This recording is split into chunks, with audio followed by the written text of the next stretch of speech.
Shortness of life, അതെന്താണ് അതിനെക്കുറിച്ച് ഇതിനകത്ത് പറയുന്നത്? Illusion of shortness. അതെ അതെ, അതെന്താണ് സെനിക്ക പറയണത്? ലൈഫ് ഷോർട്ടല്ല, നമ്മളതൊരു ഇല്യൂഷനാണ്, നമ്മൾ ഷോർട്ടാണെന്ന് വിചാരിച്ചിട്ട്. പക്ഷെ നമ്മൾ കൂടുതൽ സമയം നമ്മൾ വേസ്റ്റ് ആക്കിക്കൊണ്ടിരിക്കുകയാണ്.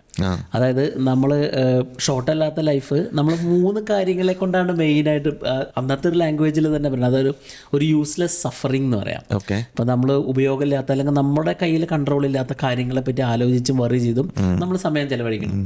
പിന്നെ നമ്മളൊരു ഫൂളിഷ് പ്ലഷർ. ഇപ്പോൾ നമുക്ക് ഇന്നത്തെ കാലത്ത് റിലേറ്റഡ് ആണ്. ഇപ്പോൾ നമ്മൾ ഈ പറഞ്ഞുകൊണ്ടിരിക്കുന്ന സബ്ജക്റ്റ് സോഷ്യൽ മീഡിയ എന്നൊക്കെ പറയുന്ന പോലെയുള്ള അത്തരം കാര്യങ്ങൾ ഇപ്പോൾ ഒരു ഫൂളിഷ് പ്ലഷർ ആണല്ലോ.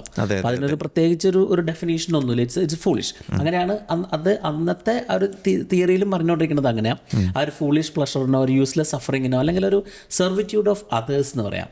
അത് മറ്റുള്ള ആൾക്കാരനെ ഹാപ്പി ആക്കാൻ വേണ്ടിയിട്ട് നമുക്കത് റിലേറ്റ് ചെയ്യാൻ പറ്റും. നമ്മുടെ ലൈഫ് ഇപ്പോൾ സ്റ്റോയിക് സിദ്ധാന്തം പറയണത് അങ്ങനെയാണ്. നമ്മുടെ ലൈഫ് നമ്മൾ വേസ്റ്റ് ആക്കണത് മറ്റുള്ള ആൾക്കാരെ സന്തോഷിപ്പിക്കുക എന്നുള്ളൊരു അപ്രോച്ചിലാണല്ലോ. അങ്ങനെ ഈ 3 കാര്യങ്ങളിലാണ് ലൈഫ് നമ്മൾ വേസ്റ്റ് ആക്കിക്കൊണ്ടിരിക്കുന്നത്.